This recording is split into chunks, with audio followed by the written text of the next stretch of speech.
Bien, amados hermanos, ¿cierto? Continuamos en esta hermosa carta a los filipenses, a la iglesia amada, el gozo, ¿cierto? De el apóstol Pablo. El apóstol, ¿cierto? Está, recordemos, escribiendo encarcelado desde Roma, ¿cierto?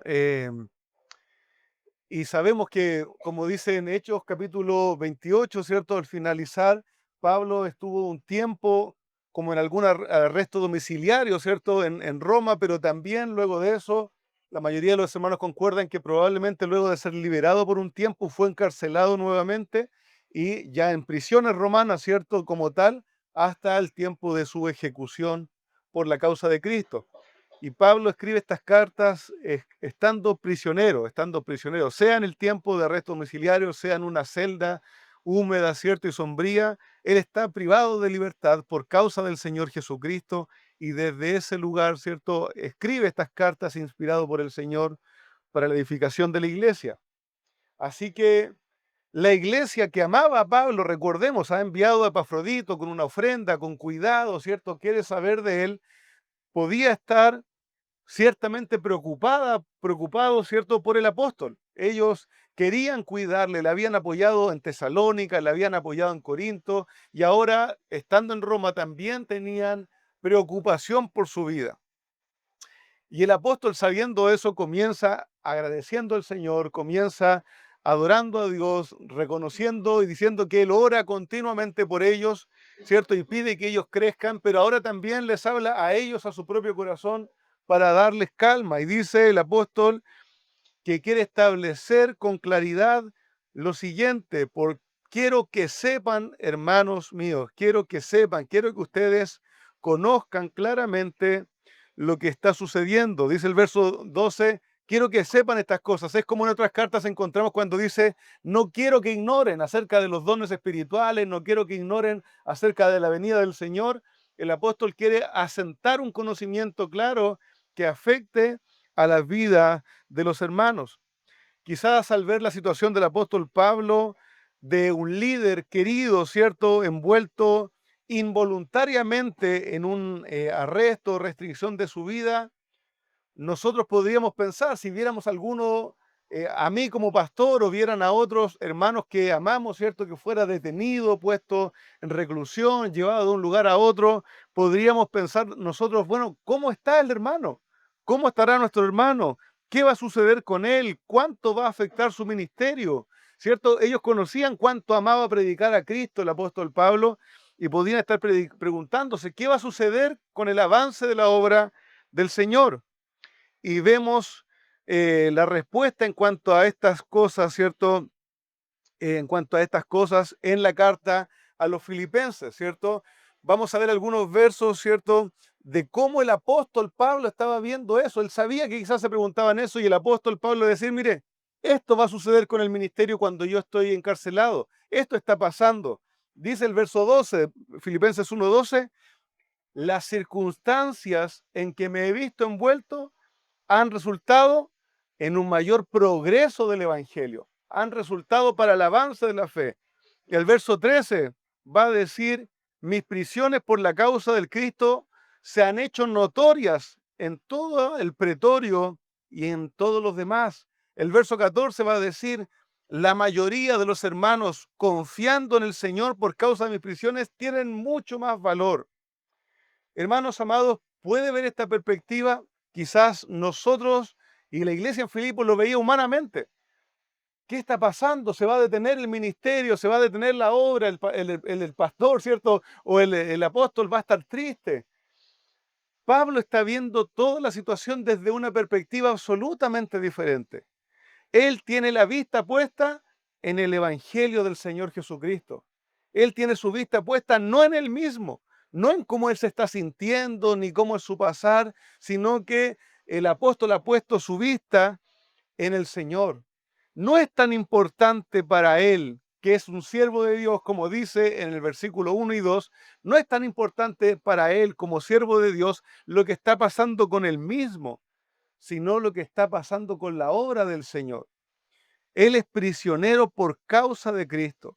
Hermanos, este siervo del Señor se gozaba al ver cómo el Señor estaba cuidando del progreso del Evangelio y confiaba, va a decir en la carta más adelante, y confiaba que el Señor cuidaría no solo hasta ese momento, sino que en que la obra de Dios progresaría aún más. Va a decir más adelante el capítulo 1, aun, no sé si es cierto, si estar con el Señor o quedarme con vosotros, pero sé que por causa de vosotros debo estar todavía, ¿cierto? Y eso es lo que el Señor iba a hacer. ¿Qué está diciendo el apóstol Pablo? Yo sé que el Señor está cuidando de su obra, yo estoy gozoso, yo estoy bien, porque el Señor está llevando adelante su obra. Hermanos, siendo muy honestos, creo que es muy difícil ver la vida y las situaciones dolorosas como las está describiendo el apóstol Pablo. Es muy difícil para nosotros porque vivimos nosotros mirando todo desde mi perspectiva. ¿Cómo esto me va a beneficiar? ¿Cómo esto me va a afectar a mí? ¿Cómo esto va a envolver a mi familia? ¿Cómo esto me va a perjudicar? ¿Cómo voy a ganar más yo o menos yo? Hermanos queridos, es difícil para nosotros poner la vista en el Señor cuando mi vida está siendo eh, aplastada por alguna situación difícil. Podríamos preguntarnos nosotros, poniéndolo en nuestra vida, ¿cómo esta pobreza que estoy pasando por tantos meses puede ayudar al progreso del Evangelio? ¿Cómo, cómo el que me persigan o me quiten el lugar donde voy a vivir va a construir para el progreso del Evangelio? ¿Cómo, Señor, esta enfermedad mía o de mis hijos y la constante crisis que hay en mi familia puede ser de bendición para el avance del Evangelio y gozarme en eso? Hermanos, esas son preguntas que no son fáciles. ¿Cómo esta situación terrible, cómo es que yo perdí mi hogar o tuve que dejar mi casa por una razón y otra, irme a vivir a otra parte, cómo eso puede ser de bendición y el progreso del Evangelio? ¿Cómo perder mi trabajo puede ser de bendición y progreso del Evangelio? Y no solo eso, sino que gozarme en aquellas cosas. Hermanos, la mente del apóstol Pablo, la mente del creyente, debe ser disciplinada para esto. Esto no va a fluir así como un sentimiento. Debemos disciplinarnos y ordenarnos en pensar que nosotros somos parte de una gran obra que Dios está haciendo. No soy yo el centro de la historia, no soy yo el protagonista de mi historia. Ese no es el pensamiento cristiano. Hermana querida, usted no es la mujer empoderada que es la dirigente de su historia. Si usted es de Cristo, Cristo es el dirigente. Cristo está por delante. Y eso va a significar situaciones a veces muy dolorosas en las cuales Cristo va a ser magnificado. Hermanos, como decía el apóstol Pablo en otra de las cartas, él tiene esto en mente, porque ya no vivo yo, mas vive Cristo en mí. Y la vida que vivo, la vivo en la carne, la vivo en la fe del Hijo de Dios, el cual se entregó a sí mismo por mí. Hermanos, en la situación misma, en la realidad podríamos pensar, en realidad yo en esta situación de dolor, en esta situación de tristeza, en esta situación de pobreza, la verdad es que lo que yo siento no es gozo. Lo que yo siento es dolor, lo que yo siento es pena, lo que yo siento es rechazo. En realidad, en la situación que estoy viviendo, parezco más un abandonado de Dios que un mensajero del rey. Eso es lo que viene a nuestra mente. Yo también, hermanos, cuando me veo afectado por el dolor, por el cansancio extremo, por la dificultad, a veces digo, Señor, ¿de verdad soy un embajador todavía? Porque parezco más un despreciado del rey que un embajador del rey. Eso viene a nuestra mente, esa es la realidad de nuestra naturaleza, de nuestro corazón. Cómo estas situaciones dolorosas pueden ayudar al progreso de la obra de Dios. Y debemos, hermanos, ser sumamente claros con esto también. Al leer de las prisiones de Pablo y de lo que él escribe, hermanos queridos, y cómo él se goza por el progreso del Evangelio, no estamos diciendo que Pablo no sentía dolor, que era como un superhéroe, ¿cierto? Que cuando le pegaba el latigazo se hacía más fuerte y más duro, ¿cierto? Que no le sangraba su cuerpo, hermanos. No es así. Los siervos del Señor sufrieron dolor verdadero, hambre verdadera, frío verdadero, abandono real. Las situaciones eran dolorosas, eran difíciles, tenían su propio sufrimiento. como así también tú y yo los tenemos. Eso es una realidad. Hermano, y no debemos ocultarlo en una cara de religiosidad. No, si yo estoy súper bien, si el Señor, ¿cierto? Aquí no me causa dolor. No, si nos causa dolor y nos causa pena y nos causa desesperanza muchas veces. Hermanos, pero así como el apóstol Pablo, podemos sobrellevar esas situaciones y de las situaciones de la vida con esta convicción, que es la que vamos a ver a través de la vida del apóstol Pablo en estas cartas. Esta es la convicción que gobierna la mente en medio del dolor. Dios está al tanto. Dios sabe. Dios tiene el control. Dios usa estas situaciones para desarrollar su obra, para cumplir sus propósitos. Y yo soy un siervo de Dios, siendo parte de la obra que Dios está haciendo. Hermanos, Dios no nos ha abandonado. Dios está con nosotros. Dios está en medio de nosotros. Hermanos amados, yo lo pensaba así. Ponga toda esa atención aquí, amado hermano. Dios, es una situación así, es como tener esa idea que uno ve a veces en películas o en cuentos de ese siervo absolutamente leal a su Señor. Sí, sí es verdad que está golpeado y embarrado y va cansado, pero hay el honor de ser parte de aquella obra que mi Señor está llevando por delante.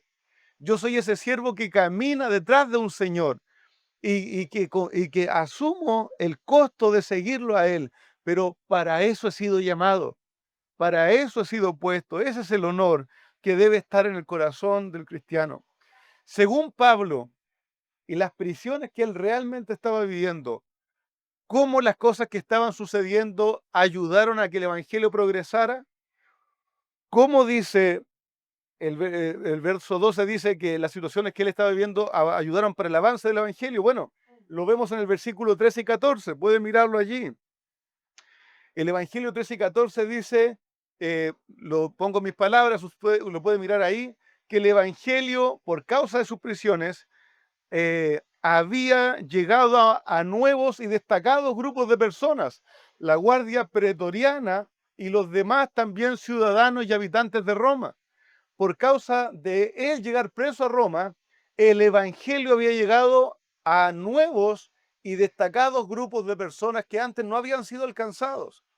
Y en el verso 13 también dice que por causa de sus sufrimientos, no solo el evangelio llegó directamente, sino que también otros hermanos se habían animado a predicar el evangelio.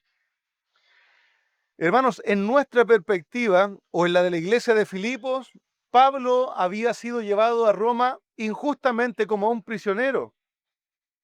A nuestra perspectiva, o la de Filipos, podíamos lamentarnos por Pablo. Él fue llevado a Roma injustamente. Desde su arresto, las diferentes prisiones por las que pasó hasta llegar a Roma, todo era injusto, humanamente. Todo era injusto. Hermanos, pero en la perspectiva de Pablo, que era el corazón de Cristo también en él, lo que estaba pasando era lo siguiente, dice un comentarista, cuando Pablo entró a Roma preso, realmente fue el evangelio el que estaba entrando en la ciudad imperial. Para nosotros un prisionero, a los ojos de Dios, el evangelio penetrando la ciudad imperial. A los ojos de los judíos y romanos, él era un prisionero humillado. A los ojos de Dios, él era un embajador en cadenas. Hermanos, hay dos perspectivas. La humana y limitada por nuestra visión de la vida, de las situaciones, y la del Señor. Hermanos, esto me recordaba, ojalá que recuerden este ejemplo que quiero usar, ¿cierto? Al caballo de Troya, ¿cierto? A la historia del caballo de Troya, ese caballo, ¿cierto? Que el ejército griego regala a los troyanos, ¿cierto? Un gran caballo hecho de madera, ¿cierto? Que se lo regalan al otro ejército y los otros ejércitos lo introducen en su ciudad, ¿cierto? Pensando, oh, mira, reconocieron nuestra grandeza, ¿cierto? Y lo introducen en la ciudad y celebran los troyanos esa noche hasta tarde, ¿cierto? Y cuando se duermen, sale de adentro del caballo de Troya el ejército enemigo y desde dentro de la ciudad, ¿cierto? Toman la ciudad y vencen al temido ejército troyano.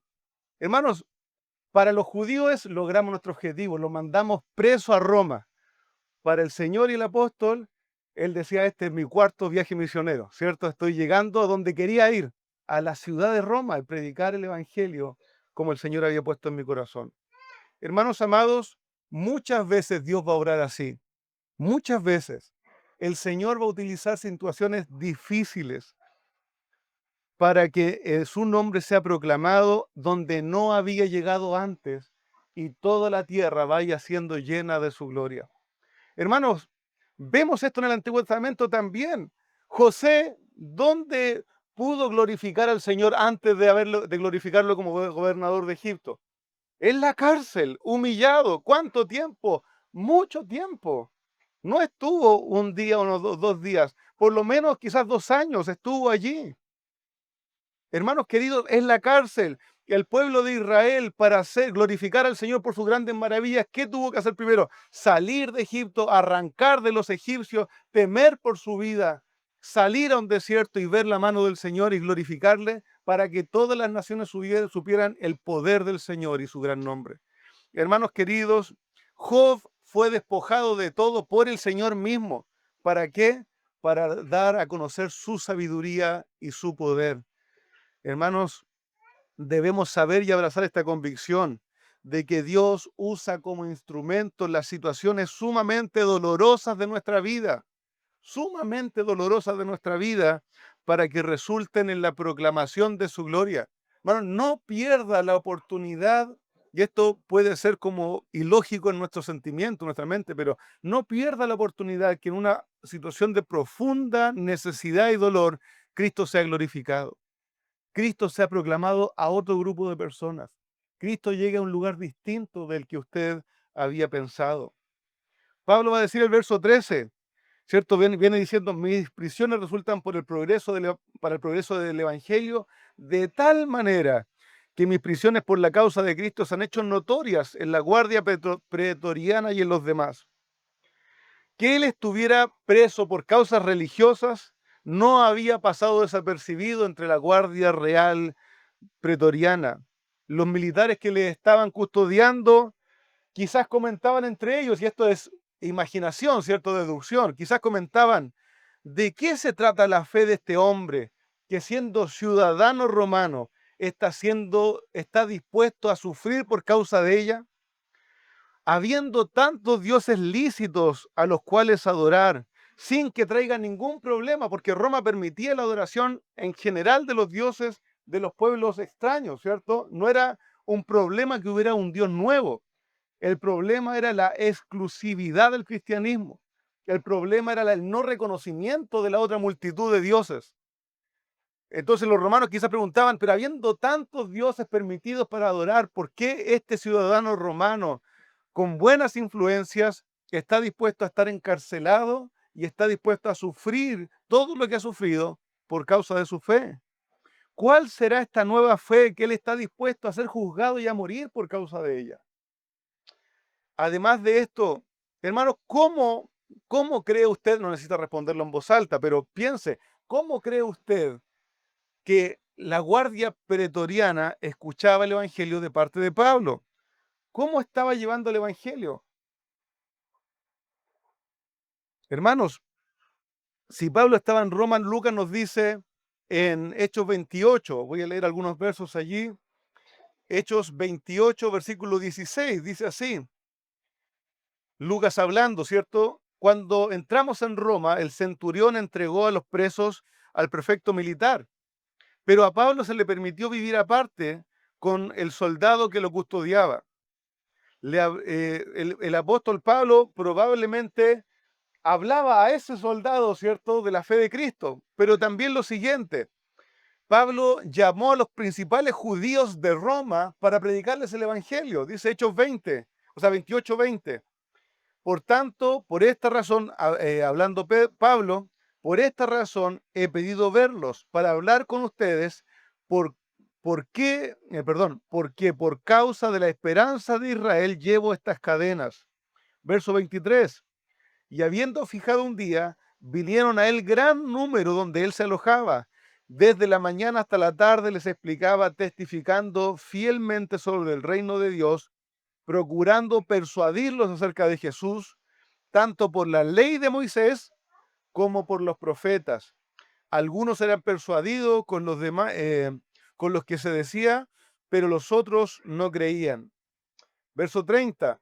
Pablo se quedó por 2 años enteros en la habitación alquilada y recibía a todos los que iban a verlo, predicando el reino de Dios y enseñando todo lo concerniente al Señor Jesús, Jesucristo, con toda libertad y sin estorbo. Hermanos, ¿cómo escuchaban ellos la predicación del Evangelio? Estos soldados que trabajaban en Roma y custodiaban a Pablo quizás podían oír la predicación del apóstol Pablo mientras estaban a su lado. Pero también habían otras maneras, hermanos, y tome atención porque a veces nosotros nos coartamos. Si no estoy parado en una esquina, en una plaza, no puedo predicar el Evangelio. Hermanos, quizás ellos oían las conversaciones que Pablo y Lucas tenían. Quizás ellos oían las cartas que Pablo dictaba, porque Pablo dictaba sus cartas y un amanuense, ¿cierto? Un escritor escribía las cartas que él estaba diciendo, que hablaban del Evangelio. Quizás estos hombres escuchaban las oraciones del apóstol Pablo, o quizás también le oían cantar himnos y salmos ahí en medio de sus prisiones, como lo hace también en Filipo, cuando antes que sean libertados. Hermanos queridos, el Evangelio era el tema de la vida de Pablo, por tanto, donde él estaba, el Evangelio llegaba. Donde él iba, el Evangelio era proclamado, el Evangelio avanzaba.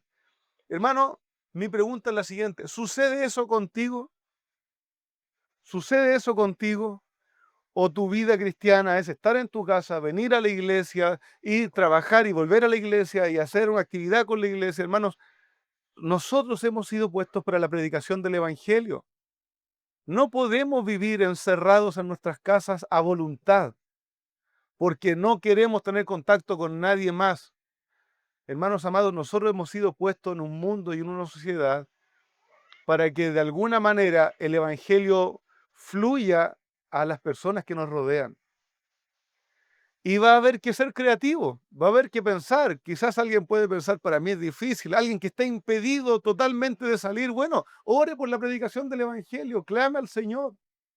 Si vamos a salir y tener algún contacto con otras personas, yo sé, no vamos a saludar al apoderado del otro niñito y decir, hola, ¿cómo estás? Jesús murió por nuestros pecados y fue sepultado, resucitó. No, no va a ser así. Pero vayamos poco a poco entablando alguna relación que nos permita llegar al Evangelio. Ponga en su mente el corazón de uno o dos vecinos y ore al Señor porque haya una conversación que les permita predicar el Evangelio. Hermano amado, estamos puestos, estás puesto tú, alguien te oye y ve el Evangelio en tu vida, alguien ve el Evangelio, alguien oye tus oraciones, alguien escucha tus cánticos, alguien escucha tu testimonio. Hermano, cuidado, cuidado, porque los cristianos de esta época estamos siendo dados a vivir vidas absolutamente herméticas y que nuestra única relación es con creyentes. Sí, es más fácil, es más natural, pero no estamos aquí para disfrutar los unos de los otros solamente. Para eso tenemos la eternidad. Hoy día, ¿quién es el objetivo que el Señor está queriendo alcanzar por causa de tu vida o a través de tu vida? Hermanos queridos, quizás al principio los soldados le ignoraron. Luego, por la obra del Espíritu Santo, se fueron interesando. Y quizás llegó el punto donde se comentaban unos a otros, ¿quién es este Pablo? ¿Lo has oído? ¿Has oído su mensaje? ¿Has oído lo que le dicen los judíos? Hermanos, prontamente el comentario de Pablo no solo se quedó en los soldados, sino que fue mucho más allá, alcanzó más allá. Llegó, dice Pablo, a toda la guardia pretoriana y a los demás. Quizás nobles, ciudadanos, esclavos, todos fueron oyendo de Cristo. El Evangelio se había introducido en Roma. Pero como decía, hermanos queridos, no solo al llegar Pablo a Roma, no solo él predicó el Evangelio, sino que la iglesia fue impulsada a causa de su testimonio para predicar más el Evangelio. Vea el verso 14. Dice, la mayoría de los hermanos, confiando en el Señor por causa de mis prisiones, tienen mucho más valor para hablar la palabra de Dios sin temor. Al parecer, hermanos queridos, al parecer el efecto de animar a la iglesia a la predicación del evangelio no fue tan inmediato. Al parecer los creyentes en Roma al principio, cuando Pablo llegó, se atemorizaron al verle llegar arrestado a Roma. Dice Pablo en 2 Timoteo 4:16, en mi primera defensa nadie estuvo a mi lado, todos me abandonaron, que no se les tenga en cuenta, ¿cierto? Al parecer, probablemente, ¿cierto? Cuando Pablo escribe esta carta, él había presentado esta carta y ya llevaba algún tiempo en Roma, ¿cierto? Y ya había visto los frutos de que la iglesia se animara a predicar el Evangelio. El Espíritu Santo usó para provocar el valor de los hermanos, ¿qué cosa? La perseverancia del apóstol Pablo en sus prisiones. Hermanos amados, Pablo no estuvo allí un día o dos de nuevo, estuvo largo tiempo arrestado y fue el Espíritu Santo usando la perseverancia del apóstol en medio de un largo tiempo de quebranto, lo que impulsó a la iglesia a ir y predicar el Evangelio. Hermanos, quizás ellos supieron de él que estaba. Mire, el proceso fue así. Pablo fue arrestado en Jerusalén y cerca de 3 años después recién está llegando a Roma. Pasó de una prisión a otra, donde estuvo 2 años, donde fue trasladado, fue náufrago, después siguieron su viaje, llegó a Roma, pasó varios meses y en toda esa perseverancia, hermanos, los hermanos de Roma fueron sabiendo, oye, cómo persevera el siervo del Señor, cómo está ahí, cómo sigue, aunque todo le abandonaron, cómo sigue, aunque está en sufrimiento, sigue predicando el Evangelio. Y nosotros, ¿qué estamos haciendo? ¿Y nosotros qué estamos haciendo? Quizás se preguntaban ellos, ¿y cómo yo estoy predicando el Evangelio? ¿Y cómo yo estoy anunciando a Cristo? Hermanos amados, los hermanos habían podido ver cómo estando encadenado, pobre, libre, acompañado o solo en tribunal o en calabozo, con judíos o con romanos, el apóstol Pablo seguía predicando el evangelio, eh, más que ellos que tenían total libertad para predicar la palabra del Señor. Hermanos amados, em, el apóstol continuaba predicando la verdad y los hermanos fueron impulsados a predicar también esta verdad. ¿Qué empezaron a predicar los hermanos? ¿Qué empezaron a predicar cuando ya fueron animados y llenos de valor? ¿Qué empezaron a predicar? El Evangelio. Fueron y predicaron que Dios estaba haciendo maravillas. ¿Qué iban a predicar eso si el apóstol de ellos estaba metido en un calabozo romano? Hermanos, ¿qué fueron y predicaron? ¿Que Dios te iba a quitar todas tus penas y tus tristezas? ¿Que Dios iba a hacer tu vida más fácil si su líder estaba apresado, siendo juzgado injustamente? Pero aún se podía predicar lo que debemos predicar, el Evangelio del Señor Jesucristo. Eso estaban predicando y se animaban unos a otros. Así que el momento de escribir la carta, luego de algún tiempo preso en Roma, la mayoría de los hermanos de la iglesia de Roma se habían alentado a hablar confiadamente acerca de la fe del Señor Jesús de diferentes maneras. No tenemos registro de que los hermanos en Roma se hayan parado en una esquina a predicar, que es una manera. Pero ¿dónde podían predicar? En el mercado, por las casas, con sus familiares, cuando iban a buscar agua. De alguna manera, el Evangelio salía en las conversaciones naturales que podían tener unos con otros. Hermanos amados, ore por eso y empiece, aunque seamos un poco torpes al principio, aunque no nos resulte fluida el Evangelio, hable del Señor, hable de lo que, oye, ¿cómo estuvo, cómo ha estado bien? Fui a la iglesia, estamos viendo Filipenses, el apóstol Pablo predicaba de una manera el Evangelio. Claro, la otra persona quizás va a impresionarse, no va a entender mucho, pero le va a dar la oportunidad de decir algo. Hermano, intentar hacer algo es mejor que no hacer nada. Es mejor que no hacer nada, intente. En eso tenemos que reconocer a nuestros hermanos que a veces no tienen toda la verdad o no la tienen bien definida, pero algo hacen, hermanos. Algo hacen. Quieren anunciar lo que creen que es verdad. Hermano amado, y tú y yo, y tú y yo, Nos estamos preparando para esto. Y yo oro al Señor y anhelo que el día que tengamos que salir, haya no solo hombres, hombres, mujeres, jóvenes y adultos, pudiendo salir y predicar el Evangelio, entregando un folleto, hablando del Señor. Es que nunca lo he hecho. Bueno, empiece a hacerlo, porque va a ser de tremenda bendición. Hermano amado, era una iglesia viva.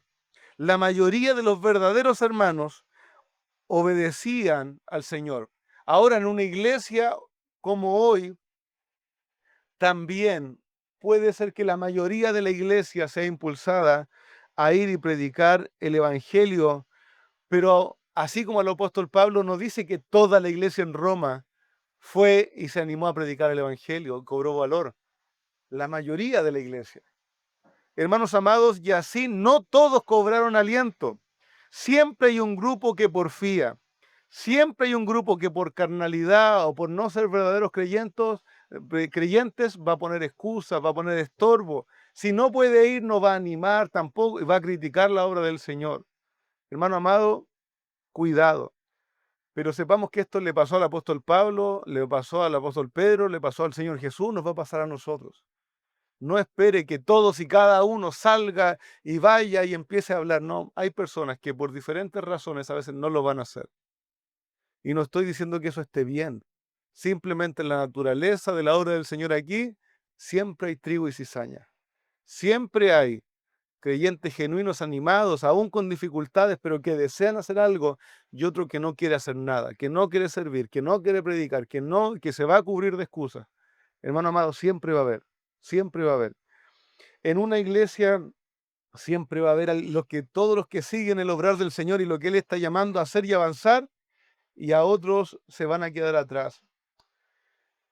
Eh, Hermanos queridos, ¿está tu vida dispuesta a ser parte del obrar que el Señor está dando? ¿Está tu vida dispuesta? ¿Te estás preparando realmente en oración, en corazón dado para que el Señor te use? Hermano amado, puedo entender que alguien no quiera salir o no pueda por tema de tiempo salir a una plaza, a una calle. Bueno, cuéntame cómo el Señor te está usando en tu trabajo. Cuéntame cómo el Señor te está usando en la escuela. Cuéntame cómo el Señor te usa ahí en el consultorio cuando vas a pedir una hora, cuando vas a la casa de tus familiares. Y yo voy a decir amén. También estás haciendo la obra del Señor. Qué bendición. Hermanos, pero de alguna manera el Señor nos va a mover. Él está moviendo nuestras vidas para servirle. El apóstol también dice en el verso 15, a la verdad, y esto es muy interesante, a la verdad, dice algunos a la verdad, predican a Cristo por envidia y por contienda, pero otros de buena voluntad. Algunos anuncian a Cristo por contención, no sinceramente, pensando añadir aflicciones a mis prisiones, pero los otros por amor, sabiendo que estoy puesto para la defensa del Evangelio. Aunque la mayoría de los hermanos estaban cobrando ánimo genuino y aliento para predicar el Evangelio, también habían algunos que no estaban haciendo nada, pero había también un tercer grupo, algunos predicadores que estaban anunciando a Cristo. Pablo habla de esto y no les acusa de estar predicando algo diferente. Hubiera dicho, son herejes, son anatemas, ellos están predicando algo que no es. No, hermanos. Los señalados aquí estaban predicando realmente a Cristo. Estaban anunciando la verdad, pero lo estaban haciendo por las motivaciones incorrectas. Hermanos, no se confunda, ¿cierto? Hemos dicho, la gran mayoría de los hermanos con valor predicando el Evangelio. Un grupo que no quería nada. Pero dentro de estos que predicaban, parece que había un grupo de los que predicaban el Evangelio por razones incorrectas. Hermanos, algunos estaban predicando a Cristo pensando ganar más para la obra del Señor, con un deseo humilde, pero otros estaban pensando ganar algunos para la fe de Cristo por un deseo egocéntrico y por un deseo vanidoso de resaltar ellos mismos como predicadores y humillar hacia el apóstol Pablo. Hermanos amados, quizás podemos pensar que estas personas estaban atentos a cuántos traían a Cristo, a cuántos bautizaban, ¿cierto? A cuántos estaban viniendo a sus propios cultos. Y ellos estaban atentos a eso, ¿cierto? a cuántos podían cuidar y a cuántos el apóstol Pablo no podía cuidar. Ellos querían, haciendo lo bueno, entre comillas, humillar el ministerio del apóstol Pablo.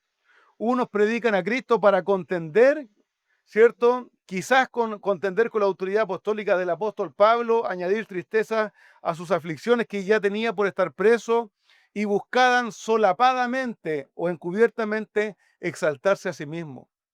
Otros, aquellos con la motivación de Cristo, predicaban lo correcto, por amor al Señor primeramente, pero también por amor a su apóstol.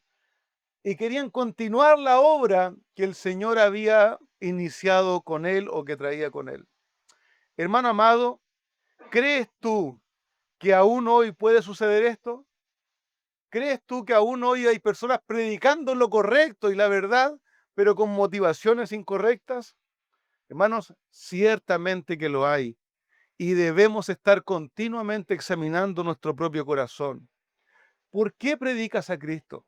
¿Por qué sirves a tus hermanos? ¿Por qué hablas de la verdad? ¿Qué quieres hacer? ¿Mostrarte mejor que el otro que se llama evangélico? ¿Humillar a alguien?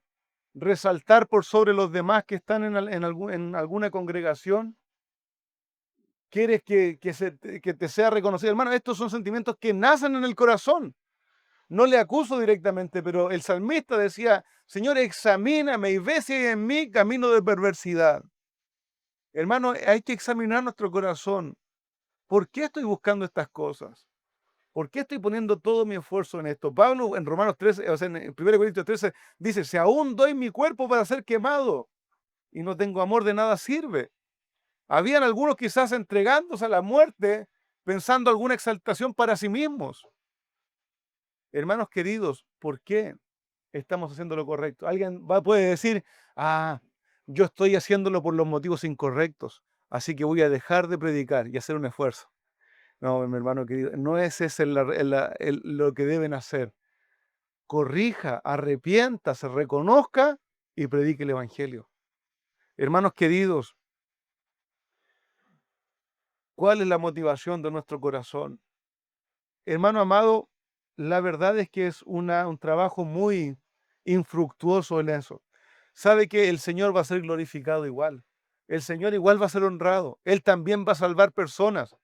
El Señor usó hasta un burro para corregir la maldad, ¿cierto?, de un profeta. Hermano querido, el Señor va a ser glorificado igual. Ahora, ¿tú estás ganando algo con eso? De ninguna manera. ¿Tú estás ganando algo por ser extremadamente dado a la obra del Señor, queriendo que los demás alguna vez, ¿cierto?, nos golpeen la espalda? No has ganado nada. No has ganado nada.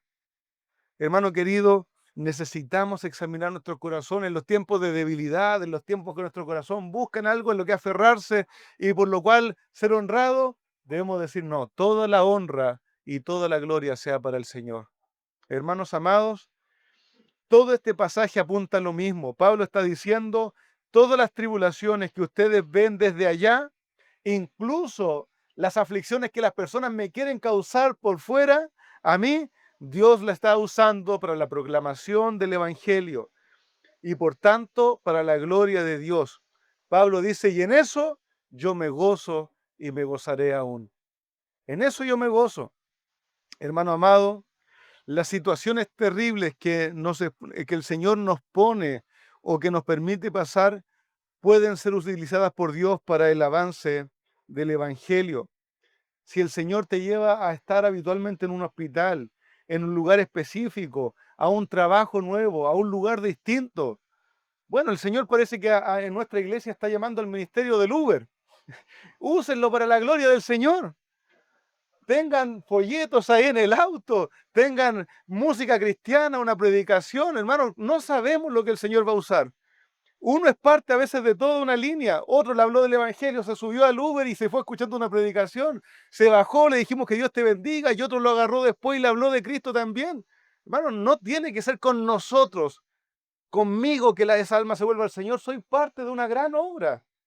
Hermanos amados, si el Señor, hermanas queridas, las lleva a ir al consultorio, si el Señor les tiene viviendo en un hogar con familiares, hablen del Señor o que les vean leyendo su Biblia. Cuando el Señor me llamó, yo estaba en la educación media, me costó mucho, pero en un momento dije, ya algo hay que hacer. Y llevaba mi Biblia, ¿cierto? Y leía en algunos recreos y alguien me preguntaba y podía algo hablar del Evangelio del Señor. Hermanos, algo hay que hacer, porque ese es el propósito de nuestras vidas. Algo hay que hacer que puedan llevarnos a inicialmente o profundamente a hablar del Evangelio del Señor Jesucristo. Hermanos amados, no solo tu predicación directa, también, hermanos, tu perseverancia en medio de una situación difícil puede animar al resto del pueblo de Dios a predicar el Evangelio y seguir firme en la obra. Uno puede decir, Señor, pero tanto tiempo, ¿por qué no me sacas de este valle? ¿Por qué? Pero tú no sabes que hay dos o tres que están diciendo, oye, ¿cómo mi hermano sigue estando? Y sigue avanzando y sigue estando agradecido con todo lo que le pasa. Y ahí está la respuesta divina que dice, por causa de mi obra, por causa de tus hermanos, persevera.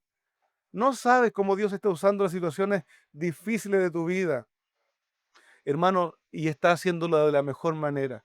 ¿Qué obra más provechosa podríamos hacer que glorificar al Señor por medio de toda nuestra vida? Hermano amado, es un desafío santo de cómo sirves al Señor en medio de la pobreza, la enfermedad, las debilidades o el trato injusto.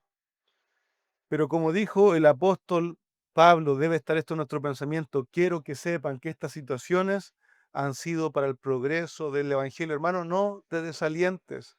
No veas solo tu dolor o tu dificultad desde una perspectiva humana. Dios está haciendo algo más grande que tu propia historia. Dios está haciendo algo mayor.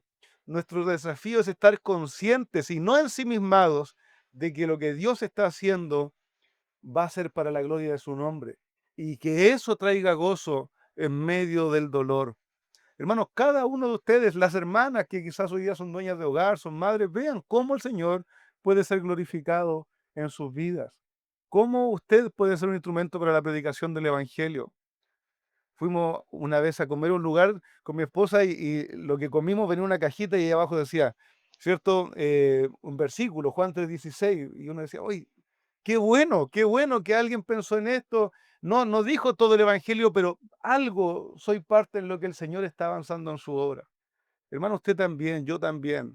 Anímese, sea dado por la obra del Señor, tenga valor y persevere si usted se encuentra en estos valles y vea que el Señor está haciendo cosas más grandes que las que nosotros podemos ver.